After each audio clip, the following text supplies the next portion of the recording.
Ajuda aqui. Hoje eu quero ministrar sobre as casas de Jesus.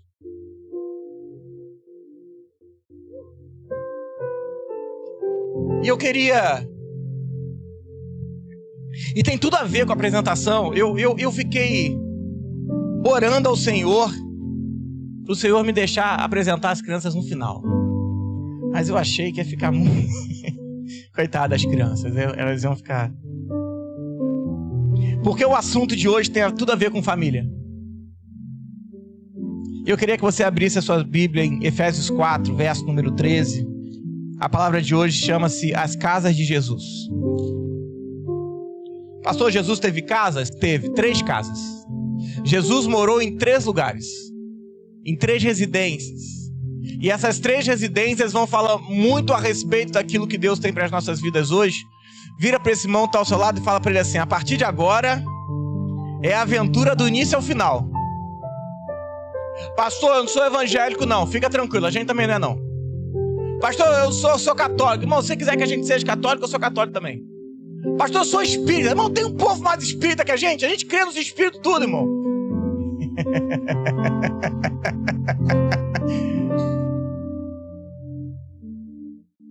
Pastor, eu sou ateu. Você é mais crente que a gente, porque acreditar que o mundo existe sem alguém colocar a mão nele, irmão, você que é o crente.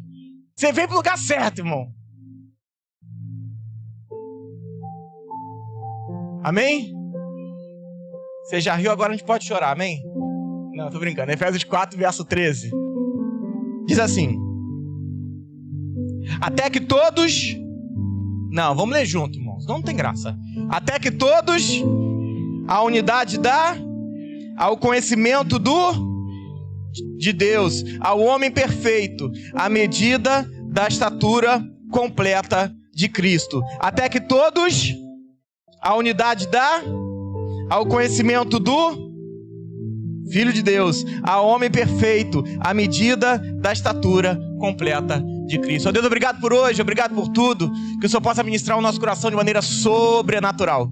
Eu creio num tempo de alinhamento, que nós possamos entender de fato o que estamos fazendo aqui, nessa terra. Que seja um tempo para vermos mais de Ti, olharmos mais para Ti. Nos permita, Deus, nos permita Te ver melhor, em nome de Jesus. Você pode aplaudir ao Senhor? Até que todos... Se você ler um pouquinho mais acima... Você vê que esse texto está falando sobre 5 ministérios da igreja. Porque esse texto vai falar, no versículo 11, ele mesmo deu uns para apóstolos, outros para profetas, outros para evangelistas, outros para pastores, outros para doutores. Para que ele deu esse monte de gente? Querendo o aperfeiçoamento dos santos, para a obra do ministério, para a edificação do corpo de Cristo, até que todos... Você não vem para a igreja para ser salvo, você só vem porque já está. Tá, eu repito. Pode parecer confuso. Você não vem para a igreja para ser abençoado. Você vem para a igreja porque você já é abençoado. Porque alguém que não é abençoado não quer escutar sobre Deus. Pastor, o que eu vim fazer aqui? O texto: ser edificado, ser aperfeiçoado, até que todos... Então agora o egoísmo não vai funcionar. Porque Deus só te dá o que te dá para outra pessoa. Você já viu um médico se operar? Você já viu o professor se dar aula? Por quê? Porque tudo aquilo que Deus depositou sobre a sua vida, ele tem mais a ver com a vida de outra pessoa do que com a sua. Só que nós somos egoístas. E a igreja evangélica prega o egoísmo. Porque você foca no seu crescimento. Vem pra cá que você vai crescer. Não. Porque, segundo a minha Bíblia, Deus não tem 2 filhos, Deus só tem um filho. Pastor, como assim? Irmão. Porque o filho agora... Irmão, tem uma galera nova, o pessoal fez assim, hã? Eu vou explicar. É porque agora, quando Jesus morreu, Jesus foi pro trono. E no trono vai dizer que Jesus é o cabeça. E que a igreja é o seu... Onde é que tá 2 filhos? Eu conheço só um cabeça e um corpo. Qual é o problema? Quando eu não entendo que esse irmão que está ao meu lado faz parte, ele é membro do corpo de Cristo, eu vou destratar ele. Porque eu não vou entender que eu dependo dele para crescer. Porque até que todos... Então não adianta o pastor Bruno ter a revelação da vida, se essa revelação não é impartida com ninguém. Não adianta eu ser o cara mais inteligente, eu ter recebido de Deus algo poderoso, se eu não comunico isso com todos e que todos sejamos iguais. Não iguais em questão de identidade, mas iguais em questão de revelação. Sabe por quê? Porque aquilo que começou comigo precisa continuar contigo.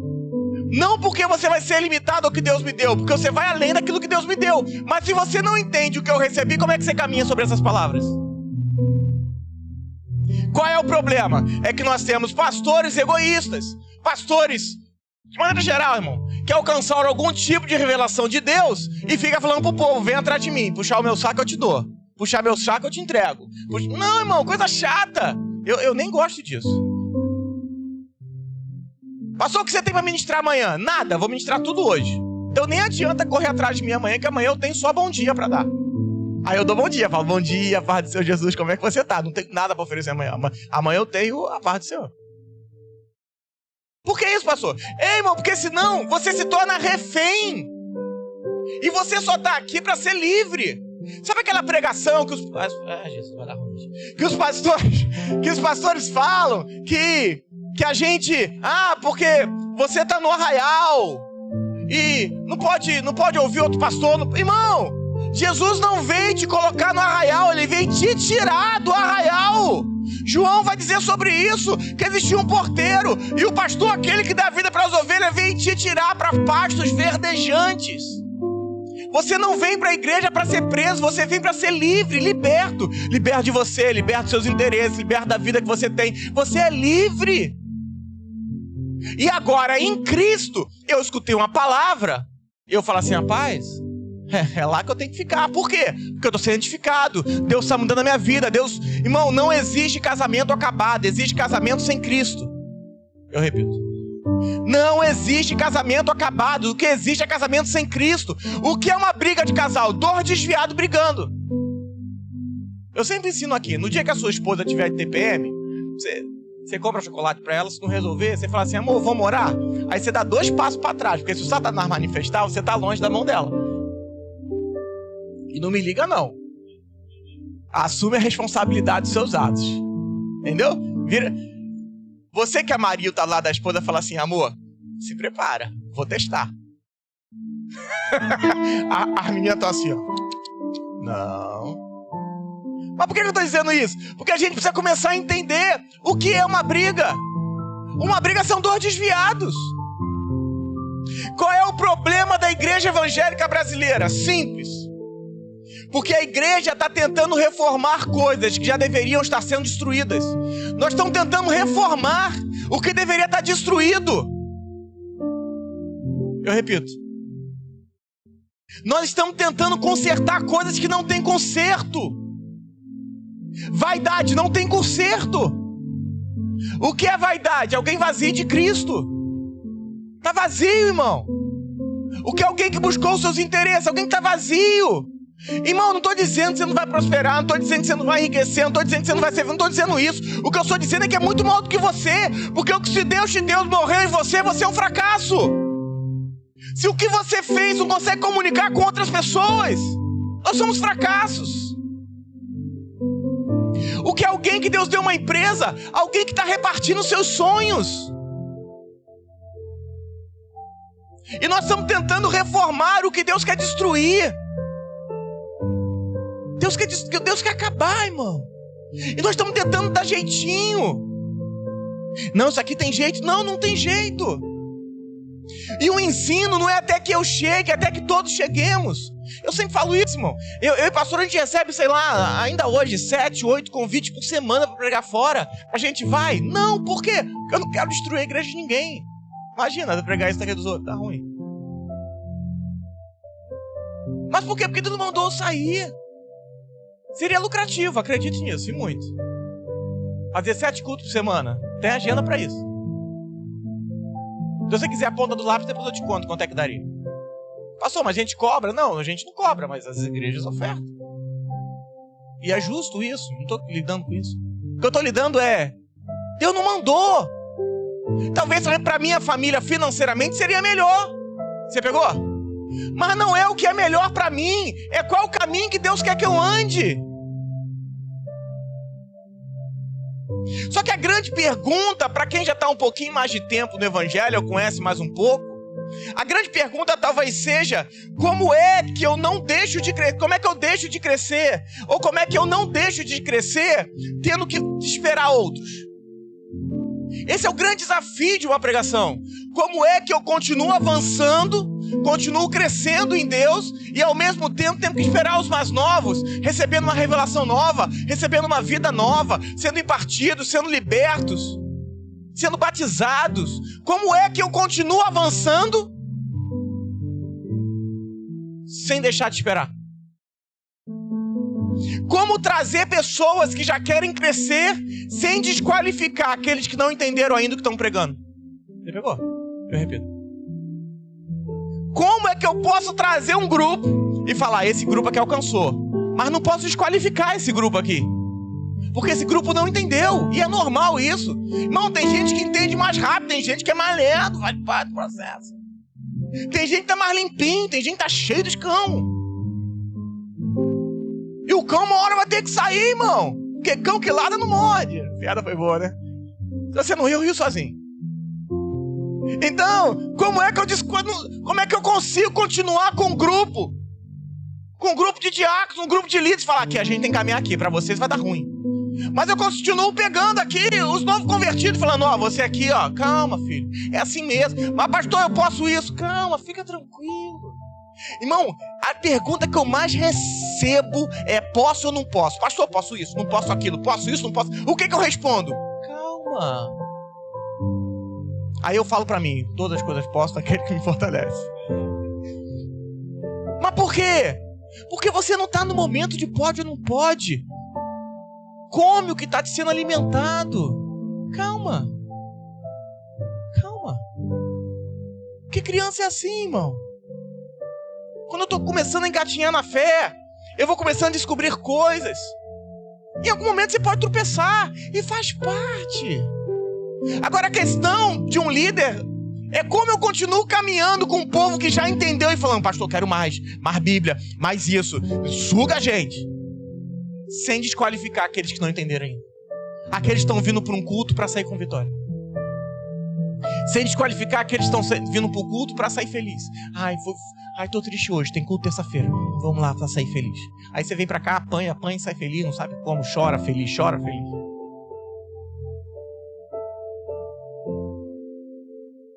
E a gente aprendeu a ler versículos, como se os versículos mudassem a nossa vida.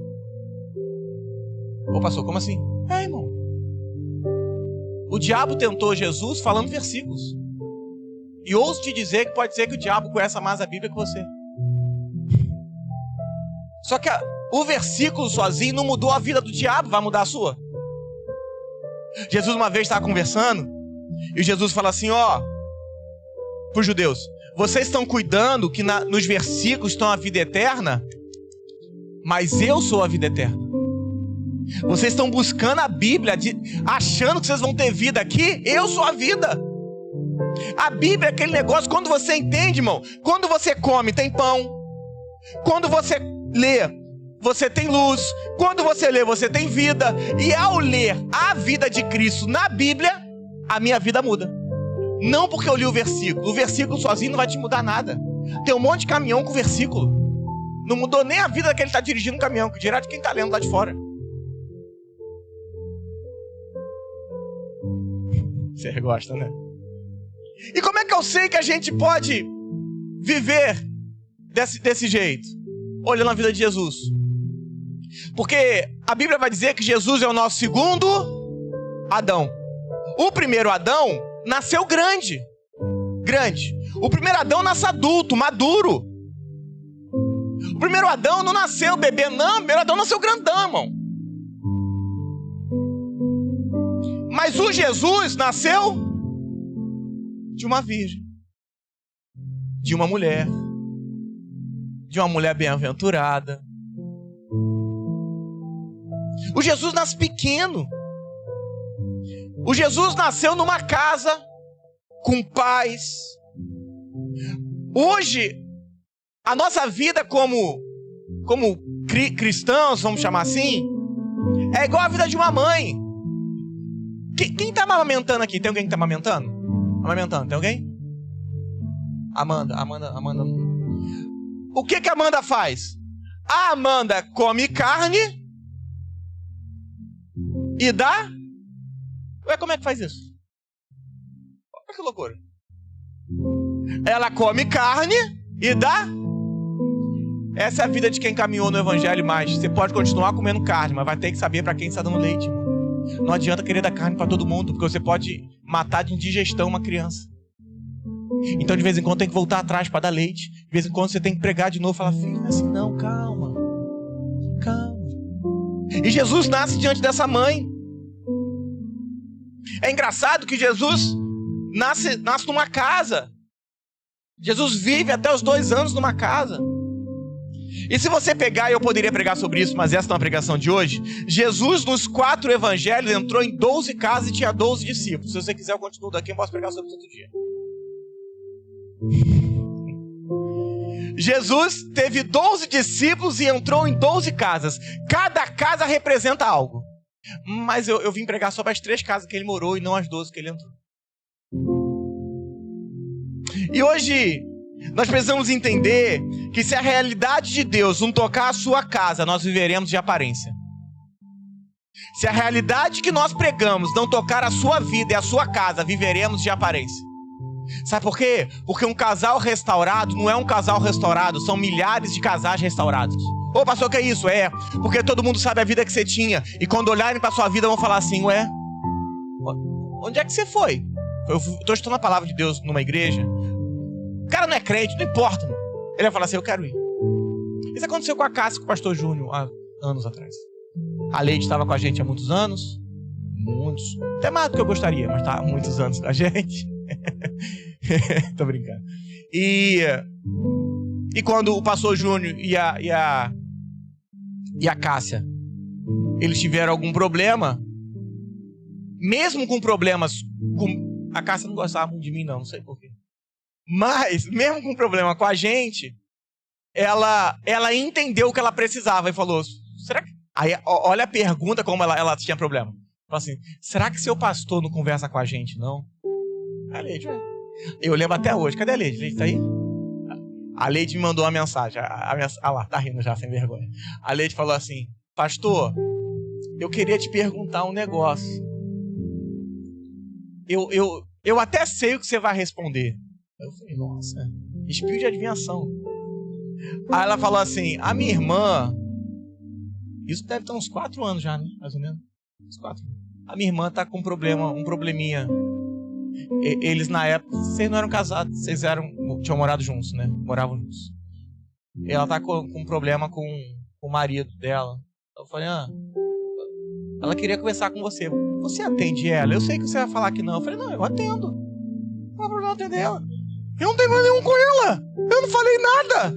Eu não fiz nada. Que problema eu posso ter com ela? Nenhum. Irmão, 2 semanas o casamento tá restaurado. Mas 2 semanas por mês. Eu lembro, o pastor Júnior, ele é bem sério, né? Todo culto chorava. Irmão, o Júnior passou tudo que ele tinha que passar em 3 semanas. O que é isso? Alguém inteligente, irmão. Rápido. Ele ia pro culto e falava, Senhor, você tem que me arrebenta agora, rápido. Todo culto ele ia, Deus, blá, blá, blá, primeiro da frente, primeiro da lista. Eu perguntava assim a Ju, eu falava assim, gente, eu acho que ele tá com o maior problema que a gente tá vendo. Mas o que é isso? Passou 3 semanas, irmão. Já veio lá, relax aqui, ó. Acabou a história, acabou o problema. Nunca mandei eles casar, eles mesmo. Eu falei no dia que eu fui tratar. Eu falei, não vou falar de casamento hoje, mas vocês quando tiverem direito, que vocês possam casar direitinho. Por disso não falei mais nada. 3 meses depois, 4 meses depois, nem passou isso tudo. Cássia me ligou e falou, vamos tirar o casamento. A gente vai casar. Eu falei, que benção, glória a Deus, aleluia. Mas o que é isso? Mesmo que as pessoas não entendam o que você está vivendo, eles vão entender a vida que você começou a levar. Mesmo que eles não entendam o que você está vivendo, vão entender isso. Então é tempo das casas viverem essa vida e não viver de aparência. E o que queremos Não são homens aleijados pela religião, são homens cheios de vida. É por isso que a gente exorta, é por isso que a gente aperta, é por isso que a gente não, eu sou chato, a pastora é mais legal do que eu. Às vezes. Então agora, entenda, olha o que eu vou falar para você. Quando nós abrimos uma igreja nova, o que nós estamos exportando não é uma placa de uma igreja, é uma nova família. O que a gente vai exportar para daqui a pouco para Alphaville, para São Paulo, para Minas... o pessoal gosta de São Paulo, olha lá. Sem vergonha, se eu falasse um lugar ruim, você não ia querer. O que nós vamos exportar para a Europa? Olha lá, tá vendo? Tá vendo? O que nós vamos exportar para o Acre? Olha lá. Não é uma placa de uma igreja, é uma família cheia de vida. O que a sociedade precisa não são de placas, são de famílias em Cristo.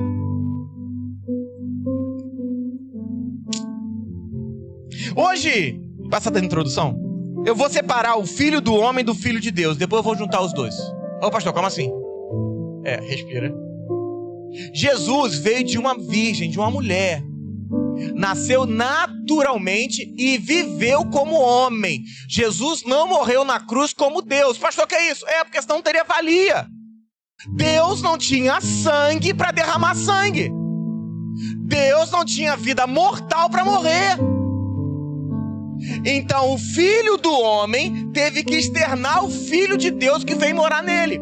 É por isso que Gálatas 2:20 funciona desde Maria. Já não vivo eu.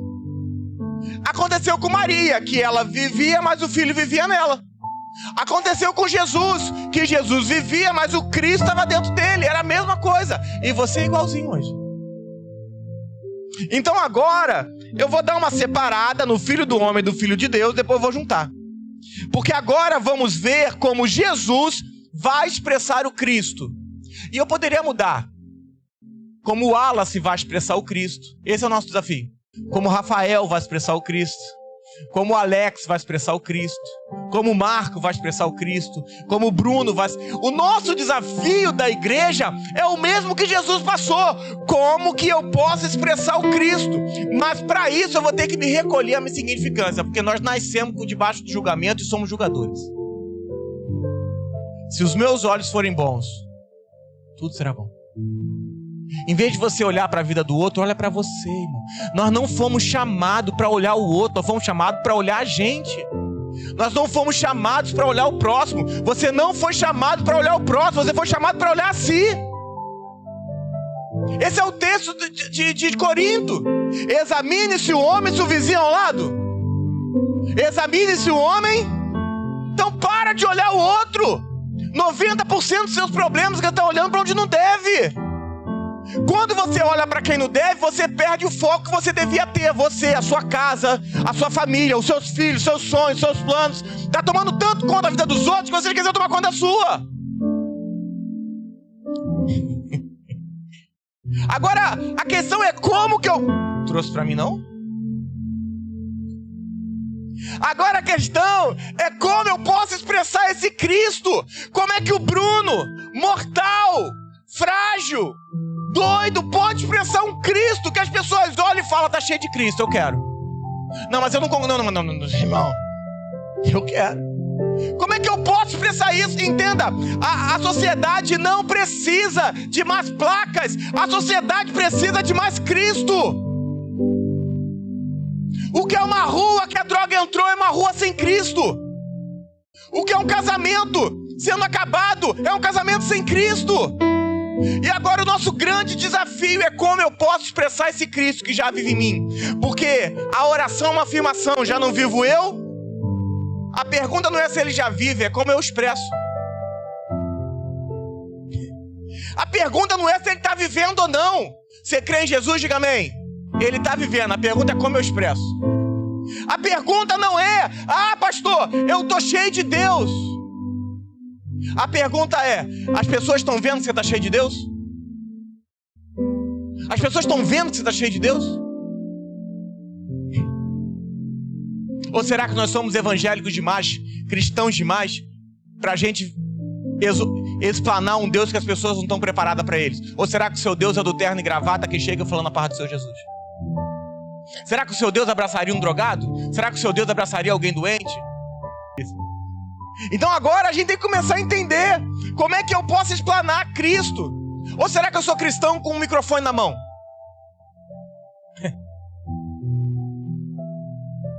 Sabe por que os jovens estão se perdendo? Está faltando alguém com Cristo para abraçar eles. Sabe por que as famílias estão acabando? Mesmo motivo. Então hoje, na vida de Jesus, e nas 3 casas que Jesus viveu, nós vamos começar a aprender sobre isso. Eu queria que você abrisse a Bíblia em Mateus 2. Mateus 2. Versos número 1. Você que começou a estudar essa palavra hoje, a gente encerra na ceia semana que vem. Aí você se prepara que terça-feira isso aqui vai ser doideira, irmão. Eu tô tão pra lá que eu fui beber água com... Não, como é que a gente vai acabar? Eu não sei não.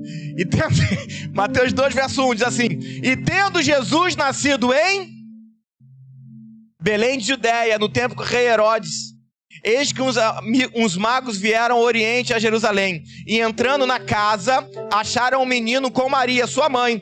Prostrando-se, adoraram, e abriram os tesouros, ofertaram-lhe dádivas, ouro, incenso. Vira para esse irmão, tá ao seu lado assim e fala assim: quando os magos entraram, eles deram de cara com uma cena espetacular. Uma criança com um filho, uma criança com a sua mãe.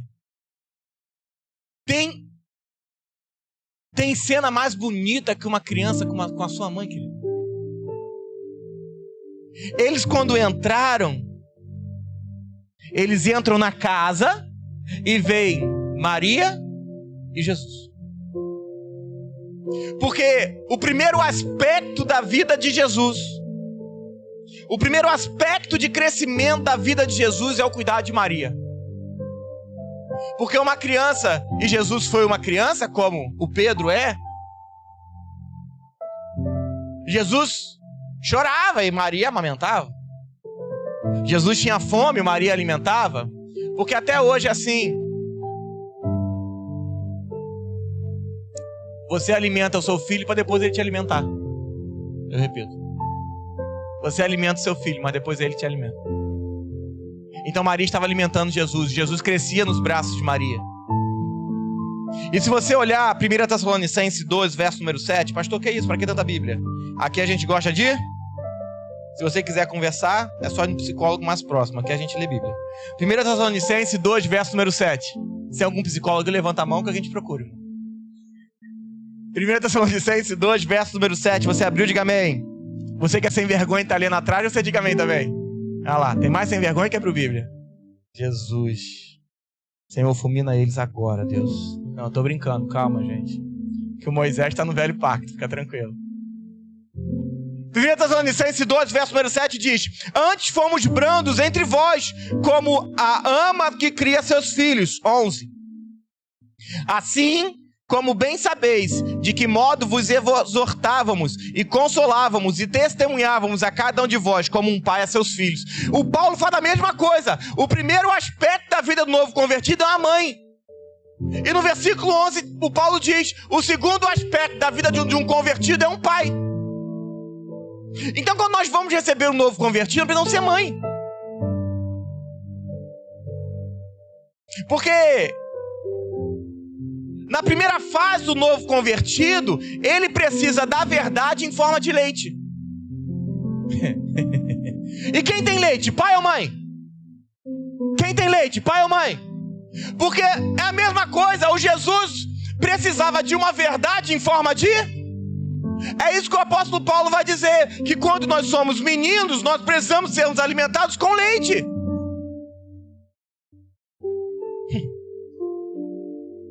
Mas pastor, você está dizendo que o novo convertido precisa de ternura? Precisa, irmão. Precisa de ternura, precisa ser amado, precisa ser abraçado. Ele pode não entender o que eu estou pregando, mas de um abraço ele volta. Ele precisa de ternura. Pastor, então nós vamos diminuir a verdade. Não, aumenta o amor. Em vez de diminuir a verdade, ama mais. Ele é uma criança. Não adianta falar sobre céu e inferno, ele sequer conhece isso. O que ele precisa é de amor. E entenda, Deus não tem amor. Deus é amor. O meu chamado não é para operar no meu amor. O meu chamado é para operar no amor que está dentro de mim. Você chama de Cristo, mas Cristo chama de amor. Ainda que amando mais, eu seja amado menos. Não estou mandando rebaixar a palavra com o novo convertido. O que eu estou falando, vamos aumentar a ternura. Irmão, todo mundo sabe que pecou. O novo convertido não precisa de apontamento, ele precisa de um abraço. Fala, amigo, você vai sair dessa. Quantos jovens, eu trabalho com jovens de muitos anos, não saber a minha idade. Não estou brincando, tenho 41. Apesar de estar com desse jeito, entendeu? Presta atenção. O que eu vejo de jovem desviado porque faltou um abraço. Será que eu estou tendo a mesma paciência que tiveram comigo quando eu cheguei na igreja? Ou não? Ou será que eu me torno cruel igual as pessoas eram quando eu me converti? Será que não está no tempo de levantar uma igreja diferente, que ame mais, ainda que seja amada menos? Ou será que nós vamos continuar pregando uma religião de falar, não, isso aqui está errado, isso aqui está certo? Irmão, sabe por que a gente tem que pregar errado e certo? Porque está faltando vida. Porque onde tem vida não tem erro. Onde tem vida não tem pecado. Onde tem vida não tem morte. Onde tem vida não tem confusão. O que está faltando na igreja é vida, não é apontamento. No novo convertido. Respira. Porque ainda que eu coma carne, o que eu tenho que dar é leite. Como uma... E Maria recebeu 3 presentes por causa de Jesus. Mas pastor, os presentes foram para Jesus. Mas quem tomou conta de Jesus? Jesus segurou o ouro, incenso e mirra? Ué? Para adorar Jesus tiveram que pegar em Maria. Ah, você não pegou. Jesus era uma criança. Tiveram que ver Maria. Maria estava do lado da criança. Ou será que ela ia deixar Jesus sozinho com 3 pessoas que ela não conhecia? Eles dão 3 presentes. O primeiro, o segundo, o terceiro. Olha como você sabe, irmão. Eu fico feliz com uma igreja que conhece a palavra. Ainda que você tenha visto aquele filminho ruim que passava na sessão da tarde. Porque tem uma galera velha aqui, irmão. Não sou o único, não. Lá em Curicica tem uns 400 jovens. Aqui só tem velho. Não, você não é velho, não. Sou na minha idade. Fica tranquilo. Nós estamos novos no Senhor. Ó, que delícia. Ouro. Repete. Ouro, incenso e mirra não são produtos, são uma revelação. Porque ouro, na sua Bíblia, significa divindade. Então, ao receber ouro, os reis estão falando para Maria assim, Maria, notifique essa criança que ele não pertence a essa linhagem dessa terra. Notifica essa criança que ele pertence a uma linhagem superior. Notifica a ele que ele pertence a uma vida superior. Afirma no coração dele que ele não tem a identidade dessa terra. A identidade dele é ser filho de Deus. Notifica a ele que ele nasceu com uma herança. Notifica a ele que ele tem a divindade correndo dentro do sangue dele. Você crê nisso? Diga amém. E por que você não faz isso com o novo convertido, que é a mesma coisa? Se nós notificássemos as crianças, os novos convertidos chegam na igreja, de qual linhagem eles são, dificilmente eles passariam pelos pecados que eles passam. O problema dessas pessoas é que eles chegam na idade achando que eles podem ser transformados, quando eles têm que ser mortos numa cruz para nascer de novo em Cristo. O problema é que a gente está tentando restaurar o problema, quando deveríamos enterrar o problema. Irmão, entenda, nós não temos jeito, nós precisamos de uma cruz. E acabou. O que nós precisamos é de cruz. Se eu começar a notificar as pessoas e falar, você não precisa. Você nasceu de uma aliança superior. Você é filho de Deus. A sua identidade é Cristo. O seu chamado não é ser um Bruno melhor, é ser um Cristo mais expresso.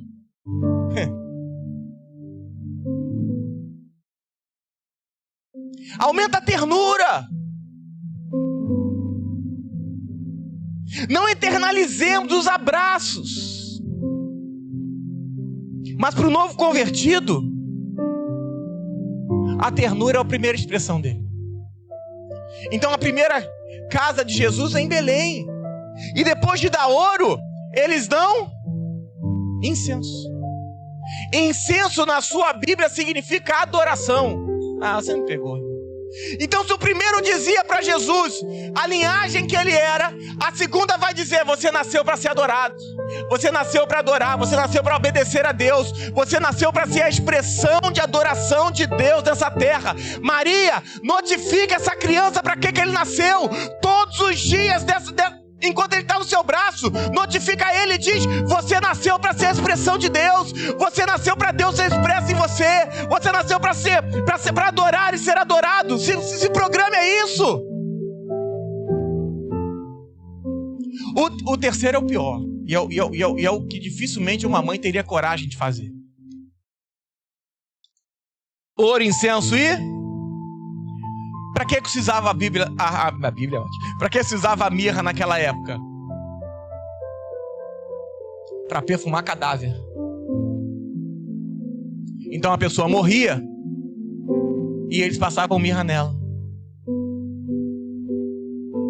Maria, notifica ele que ele vai ter uma vida, mas que ele vai morrer numa cruz. Notifica ele que a vida dele não vai ter preço se ele se entregar ao Senhor.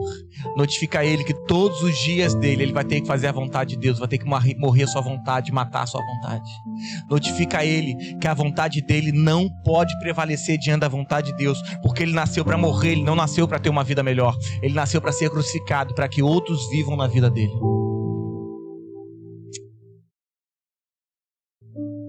Sabe por que nós resistimos tanto e nós queremos viver a nossa vida? Porque nós não fomos notificados quando crianças que a gente deveria fazer a vontade dele.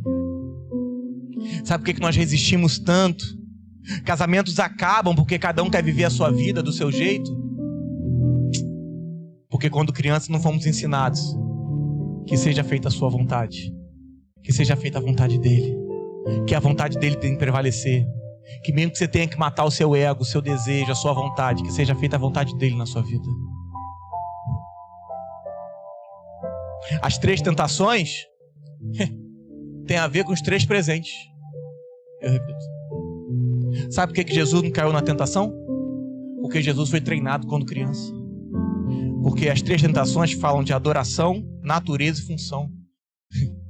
E os 3 presentes, ouro, incenso e mirra, falam de natureza, adoração e função. Jesus foi treinado pela mãe para não cair na artimanha do inimigo. Foi treinado.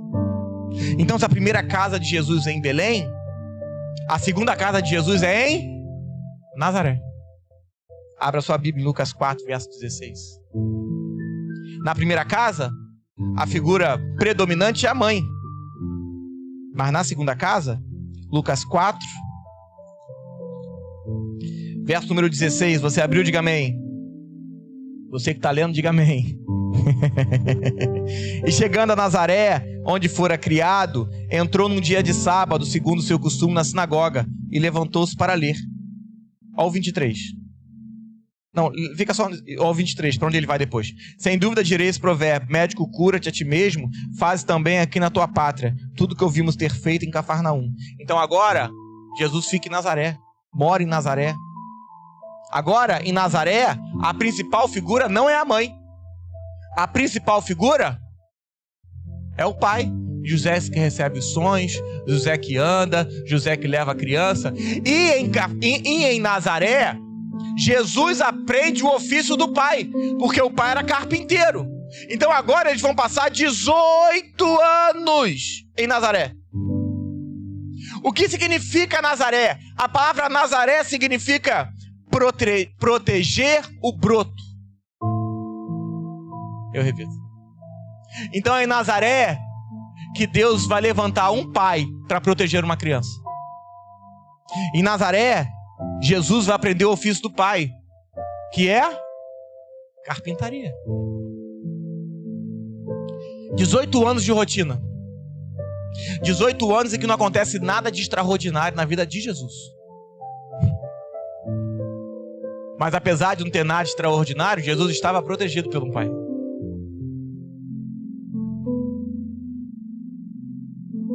(18 anos, entenda, Exortar alguém que está vivendo uma vida sobrenatural é fácil. Eu quero ver exortar alguém que está vivendo rotina. Ele não consegue escutar. Porque a rotina mata alguém. Jesus passou 18 anos na rotina do Pai. Fazendo madeira. 18 anos mexendo com aquilo que ia matar ele. Você não pegou não, 18 anos. Eu imagino, tá? Que a cada lixa de madeira ele pensava, essa aqui pode ser a minha. 18 anos. Você vai chamar isso de tortura. Eu chamo isso de preparo. Porque 18 anos ele estava lixando lá e falando, meu dia vai chegar. Minha hora vai chegar. 18 anos. 18 anos. E hoje, como igreja, a gente tem que entender o que nós somos. Eu não estou nessa casa levantando líderes, estou levantando pais espirituais. Eu não creio em liderança espiritual, porque não está escrito. O próprio apóstolo Paulo diz que diz sobre ventre, diz sobre pais, tem sobretudo muitos mestres, porém poucos pais. Isso mais pra frente a gente vai falar um pouco. Mas a gente tem que entender que como pais espirituais, nós podemos dar destino onde seus pais não deram, porque você precisa de uma palavra de um pai. É por isso que Abraão foi para Canaã. Canaã era uma terra amaldiçoada por Noé, um pai. Indo para lá, um outro pai, de multidão, para abençoar a terra que Canaã foi. Amaldiçoado pelo avô. Então quem vai corrigir a palavra de Canaã é um outro pai, um pai de multidão. Então entenda, existem coisas sobre a sua vida, você precisa de uma palavra de destino, uma palavra profética sobre a sua vida. Eu creio demais nisso. Irmão, não tem uma palavra que nós lançamos há 4 anos e meio, que vai fazer 5 anos, nesse altar dessa casa, que essa palavra não se cumpriu. Ela às vezes demora, porque as pessoas demoram, né? Mas às vezes demora, mas se cumpre. Não tem uma, irmão, não tem uma, todas se cumpriram. Quem está com a gente há algum tempo sabe disso. Todas. Até daqueles que são mais relutantes. Assim, não vou mais lá não. A palavra começa a se cumprir, ele fala assim, rapaz, tem que voltar lá, o negócio ficou ruim. Lá é melhor, vou para lá. Mas entenda por quê? Não porque a palavra é melhor, não, porque existe a palavra de um pai, de ofício. E olha o que eu vou falar. A igreja evangélica entendeu pouco, porque todas as religiões entenderam mais do que eles. Porque a palavra pastor vem da etimologia da palavra pai. A palavra apóstolo vem da etimologia da palavra pai. Olha como os outros entenderam mais. O que é papa? Pai. O que é padre? Se você vai no espiritismo, lá eles têm o... Pegou agora o problema. Eles entenderam que só quem pode dar destino é um pai. Sabe por quê? Onde seu pai falhou, um pai espiritual pode agir. Mas entenda, você que está aqui, que você seja o pai espiritual dos seus filhos. Que você dê destino para os seus filhos. Que você não precise de alguém para corrigir essa rota. Que você possa abençoá-los e falar, você vai ser um grande pregador, você vai ser um grande empresário, você vai ser um grande médico. Em Nazaré é onde o broto é protegido, para não sair do propósito. Entenda, te exortar e te proteger, para que você não saia daquilo que Deus programou.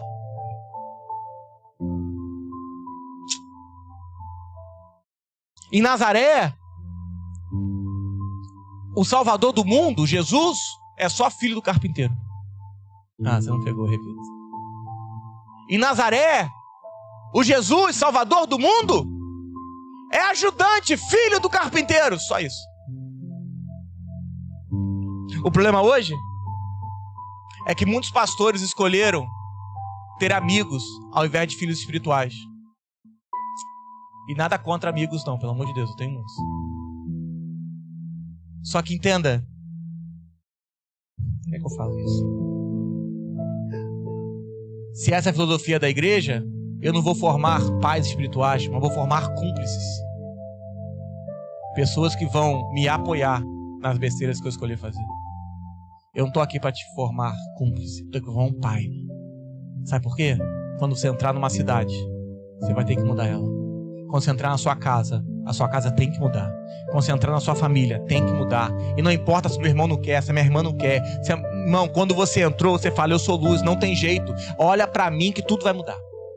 Porque eu tô cheio de Cristo. Não, mas que é isso? Olha que tudo vai mudar. Tudo muda. Tudo muda. Não há casamento que sustente uma palavra de Deus sobre a vida dele. Não há. Não há casamento que acabe. Não há.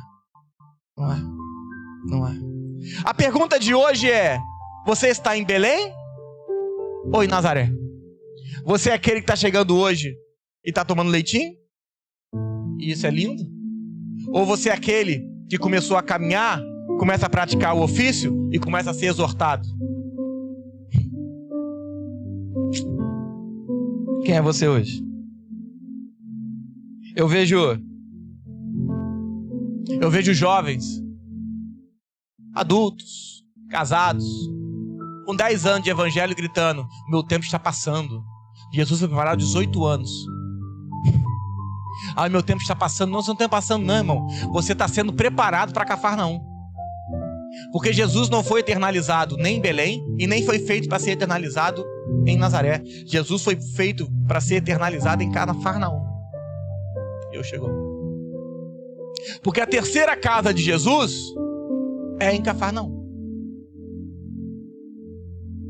Abra sua Bíblia. É em Mateus 4, verso de número 13. Já eu vou juntar tudo. Dá mais uns minutinhos. Mateus 4, verso 13.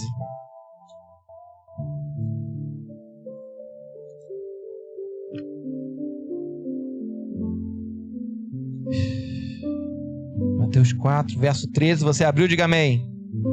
E deixando Nazaré, foi habitar em Cafarnaum, cidade marítima, nos confins de Zebulon e Naftali. O povo que estava assentado, 16, e o povo que estava assentado em trevas viu uma grande luz. E aos que estavam assentados na região da sombra da morte, a luz. Ao Jesus chegar em Cafarnaum, a sua Bíblia vai dizer no versículo 16, que havia trevas e morte em Cafarnaum. Vira para esse irmão que está ao seu lado e fala assim: ao Jesus chegar em Cafarnaum, haviam trevas e havia morte. Mas pastor, como é que não se dão conta que estavam mortos? Porque estavam enganados. E por que não se dão conta que estavam enganados? Porque estão em trevas. Você conhece alguém que está em depressão? Levanta a mão. Você conhece? Meu Deus, sangue de Jesus. Você já viu que você pode falar a melhor coisa e essa pessoa não entende? Ela está na morte. E por que ela não entende? Porque ela está debaixo de engano. O oposto do engano é a verdade. Cristo é a verdade. Eu sou o caminho, a verdade. Como você começa a pregar a verdade, elas estão no engano, elas não entendem. Você desenha, você faz o que for e ela não entende. Você está vendo que a pessoa vai morrer. Ela não quer ajuda. Mas por quê? Porque não só está enganada, como está em trevas. Porque nas trevas opera o engano, e no engano opera a morte. Eu repito. Qual é o problema? É que eu estou olhando a depressão. A depressão só ocorre por causa do lugar que ela está, que chama-se trevas. Porque se eu tirar desse lugar dela de trevas, automaticamente, presta atenção, a depressão pode vir para a vida? Não. Automaticamente vai embora. É por isso que eu digo, irmão, o casamento está acabando, senta. Se sentar, resolve. Por quê? Porque existe uma palavra de vida sendo pregada. Vida, vida, vida, vida. Casamento morrendo, morrendo, morrendo. Quem é mais forte, morte ou vida? Você pode achar que é morte, mas onde Jesus tocou, morto virou vivo. Onde Jesus tocou, o que era morto ressuscitou. Ressuscitou criança, ressuscitou adulto, fica tranquilo. Se Jesus ressuscitou gente sem ir, imagine ele que está dentro de você, como é que ele pode fazer no seu casamento, na sua vida, na sua empresa. Entenda. Como é que eu posso dizer? Cafarnaum estava cheio de trevas, cheio de morte. Vou ligar o culto de hoje. Até que alguém formado nas casas de Belém e Nazaré chegou. Até alguém que não pulou o processo chegou. Eu repito. Até alguém que esperou ser alimentado pelo leite de uma mãe, ser doutrinado pela rotina de um pai, chegou num ambiente de morte e de trevas. Sabe por quê? Porque alguém despreparado vai se perder em Cafarnaum. Você está sendo preparado para Cafarnaum, mas vai ter que enfrentar a rotina do seu dia a dia. Se você não conseguir vencer a rotina de Nazaré, você vai morrer em Cafarnaum. Então entenda, se você tem um líder, alguém que te ama e fala assim, segura um pouco. Segura, irmão. Segura. Porque talvez você não esteja preparado para entrar em Cafarnaum e ser luz, e ser vida. Espera. Só que quando alguém chegou em Cafarnaum, formado nas casas de Belém e nas casas de Nazaré, tudo mudou. Tudo não mudou. Porque onde tinha treva se viu uma luz, e o que estava sentado na região da sombra da morte, a luz raiou. Eu declaro em nome de Jesus que se levanta uma geração, irmão, uma geração de luz. Porque o que estão vivendo é engano, o que nós temos é verdade. Eu declaro que se levanta uma geração que vai ministrar sobre vida, porque o que eles estão vivendo é morte. Eu declaro em nome de Jesus que se levanta uma geração de amor e de vida, de luz, porque o que estão vivendo é trevas. Não tem como as trevas irem embora se a luz não chegar. A sua oração não muda as trevas. O que vai mudar as trevas é você ser cheio de luz. Ô pastor, como assim?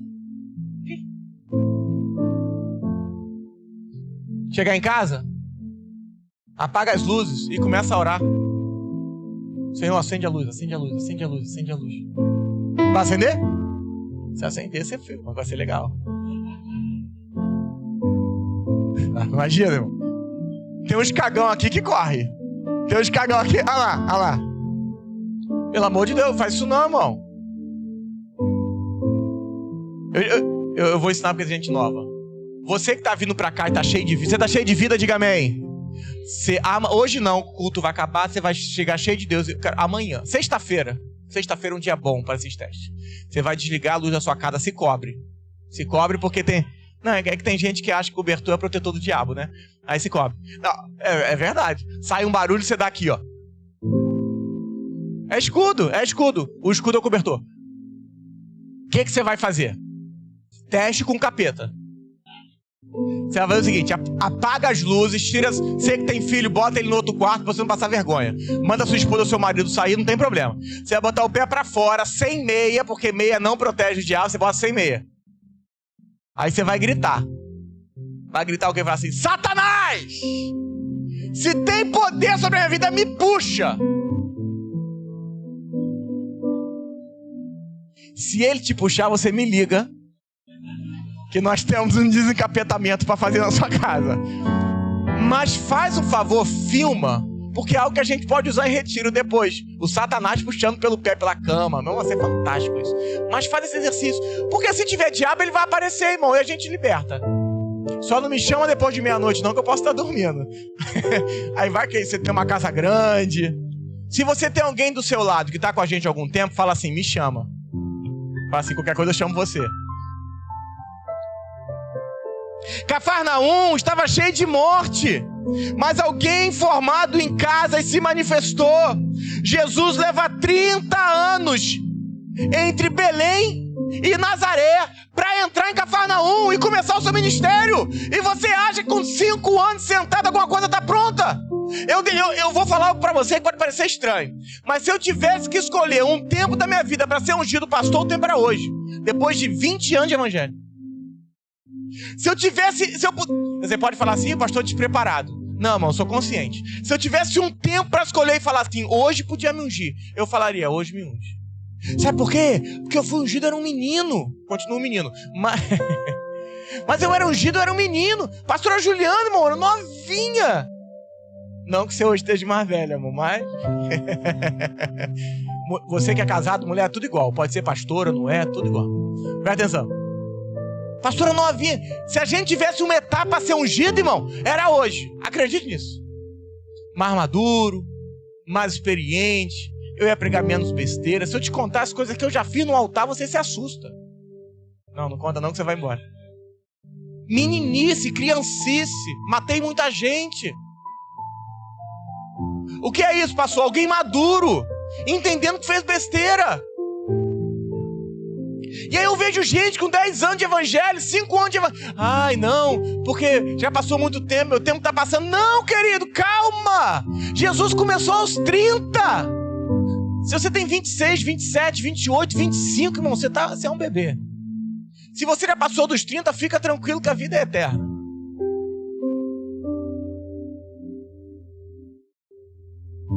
Fica calmo.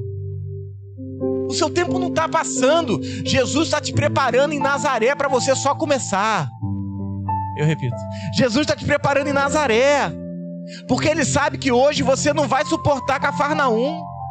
Tem muita gente que estragou a sua vida porque quis viver coisas fora do seu tempo. Você que é casado, vive a vida de casado. Você que é pai, vive a vida de pai, irmão. Você que é ministerial, vive a vida ministerial. Não viva as coisas fora do tempo. É tal coisa que a criança cresce e você fica assim, poxa, cresceu tão rápido. Não cresceu tão rápido não, foi você que não aproveitou esse tempo. Papais que estão aqui, aproveitem seus filhos. Aproveitem. Porque a exclusividade da mãe vai até os 2 anos.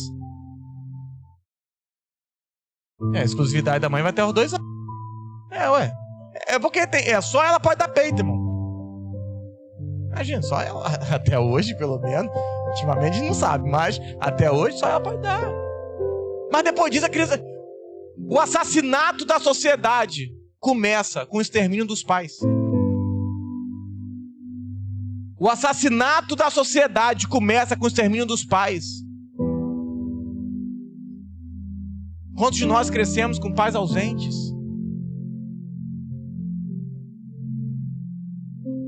A gente precisa restaurar isso. A igreja não é só uma grande mãe, mas a igreja é um grande pai também. Entenda, se te falta abraço, vai ter abraço. Se te falta palavra, vai te ter palavra. Mas entenda, se você está começando a crescer, vai ter rotina para você se enquadrar. E ser exortado nesse tempo é péssimo. Porque Jesus foi preparado desde criança para esse tempo de morte. Papai do Wallace faleceu essa semana passada, né? Sexta-feira. E nós não fomos preparados para a morte. Essa é a nossa diferença para Jesus. A Ashley falou uma frase essa semana, falou assim, eu nunca tinha ido no enterro. Qual é a nossa diferença para Jesus? Você se preparou para viver, mas Jesus se preparou para morrer. Eu estou preparado para viver, mas Jesus está preparado para a morte. E aí o que acontece? Quando eu vejo a morte na minha frente, aquilo me abala, irmão. Porque a morte tem sempre um objetivo. Pergunta: matar todas as coisas. Entenda, o diabo não está contente com você chateado. O diabo quer acabar com a sua vida. O diabo não está contente em acabar com a sua vida. O diabo quer acabar com a vida da sua família. O diabo não está contente em acabar com a vida da sua família. Ele quer que você acabe com a vida de outras famílias. Você não entendeu? É muito maior do que você, até para o diabo. Você é só um ponto de contato. Só isso. Não faz nada. A aflição de Paulo era que Cristo fosse formado. Cafarnaum, que são os dias de alguns aqui que já entraram, é onde você foi preparado para dar luz e para exterminar as trevas. Entenda, pode ficar chateada, mas eu não vim formar líderes. Eu vim formar Cristo em vós. Eu não estou preocupado se você vai ser líder, se você vai ser pastor. Eu vim formar Cristo em você. Sua vida, sua casa, louvor, vem pra cá. Sua empresa, seu casamento. Vira para esse irmão que está ao seu lado e fala assim: a sua vida, a sua casa, o seu casamento, seus filhos, seus pais, eles não precisam de estratégias novas. Você só precisa mais de Cristo. Só isso. Nada além. Em vez de buscar livros de autoajuda, começa a buscar a ajuda do alto. Em vez de buscar coisas de autoajudas, procura ajuda que é do alto, irmão. Não procura um livro que pode te ajudar, procura aquele que está dentro de você que quer te ajudar.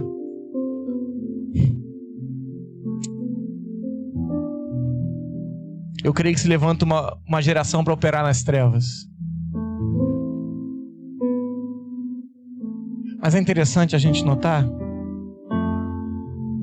que as casas de Jesus estiveram presentes nele em toda a vida. Vocês lembram de 4 amigos?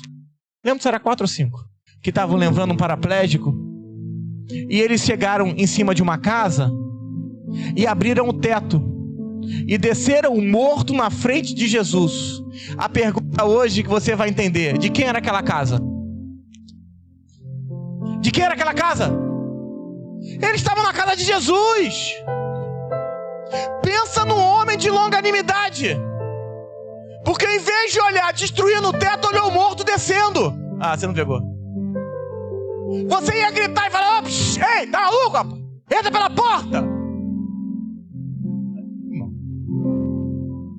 Mas tá cheio, entra a fila.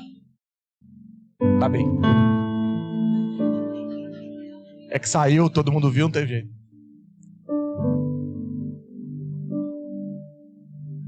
Você que tá chegando agora, você continua. Cada um tem um pastor. Tem jeito, mereceu pouco, veio pra cá, irmão. Faz parte da vida. Mas olha pra mim. Sabe por quê? Eu tô criando você pra ser autêntico, irmão. Eu não quero que você seja cópia de ninguém. Até porque fazer uma cópia minha, o mundo tava arrebentado, irmão. Mas olha pra mim. Imagina, desceu o teto. Abriu... Irmão, se abrir o teto da sua casa, tu estressa. Olha lá. Imagina você tá... Porque a grande questão é que Jesus está aqui, ó, pregando. E você começa a ver... E daqui a pouco desce um morto do teto. Você que é um pouquinho mais material, fala assim: meu Deus, quanto é que vai me custar isso? Acabei de fazer esse teto. Acabei de me mudar. E desce o morto. O morto não, o paraplégico. Quando o paraplégico desce, Jesus olha para onde? Pro paraplégico. Sabe por quê? Porque o paraplégico fez o mesmo processo de Jesus. Pergunta. Jesus veio de cima para atuar embaixo. Ele também veio de cima para atuar embaixo.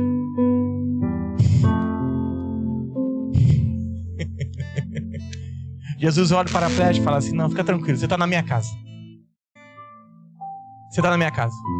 Na minha casa é assim: entrou paraplégico, sai andando. Entrou morto, sai andando. Entrou numa cama, carrega a cama. Entrou sem vida, sai com vida. Entrou doente, sai curado. Entrou sem esperança, sai com esperança. Entrou do jeito que sair, que tiver, sai do meu jeito, vive do meu jeito. O casamento acabou, entra na minha casa, vai sair diferente.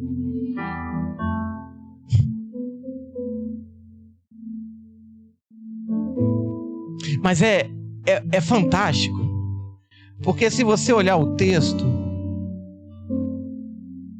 Tainara, bota o último texto que eu te dei aí.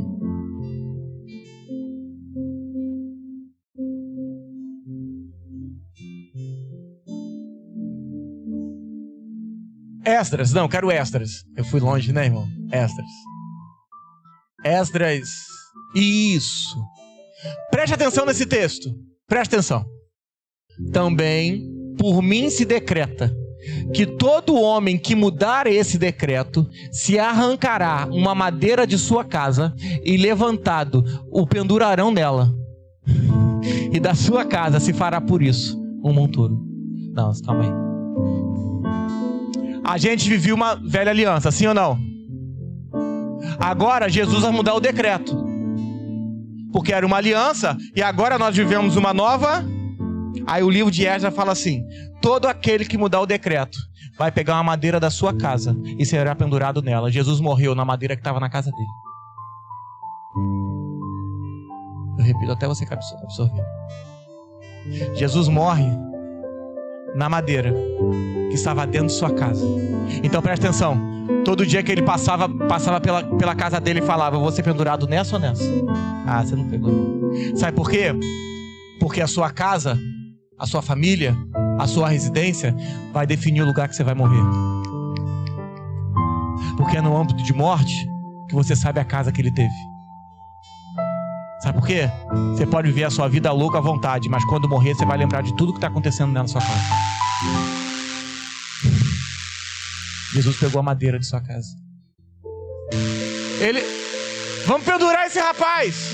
Onde é que ele morava? Então vamos lá pegar a madeira lá de Cafarnaum, da casa de Jesus. Pastor, foi de outra casa. Aí você pode escolher a casa que você quiser, não tem problema. E pega a madeira. Agora aquela história. Aquilo sobre o qual Jesus estava continua sobre ele.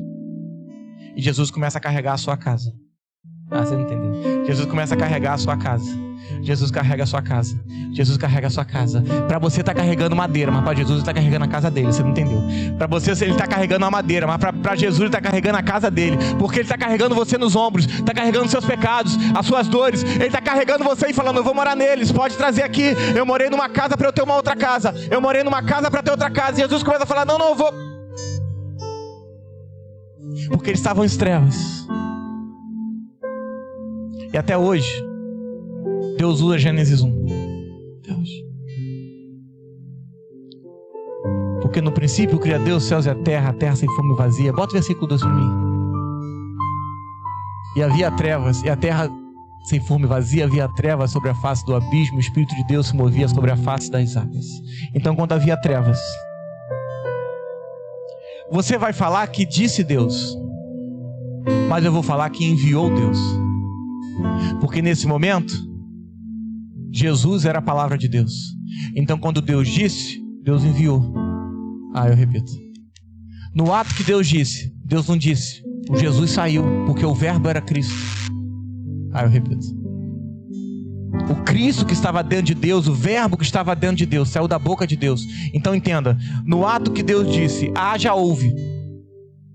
Eu repito. O haja e o houve de Deus acontece no mesmo tempo. Deus disse: haja luz, houve luz. No ato que Deus disse: haja, a terra acabou de estar escura, houve luz. É isso que Deus vai fazer com a sua vida hoje. Sabe por quê? Porque a palavra de Deus te inunda. A palavra de Deus gera vida. E quando Ele entrou na sua vida hoje, você nunca mais será o mesmo. Porque o Evangelho não é essa coisa chata que você estava acostumado, não. O Evangelho é algo que vai te encher de vida. E onde você estiver, você vai encher outros de vida. Fique de pé. Essa noite,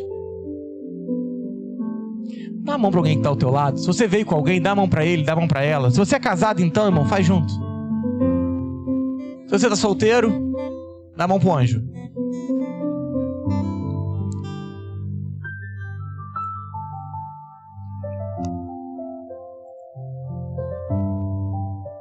Existem homens aqui que estão processados em Belém, que estão chegando agora e precisam de leite. Outros estão na fase de Nazaré, criando rotinas, sendo preparados para um tempo de trevas, para serem luz. E hoje você vai ter que entender qual é o tempo que você está, para que Deus possa tratar você. Feche seus olhos.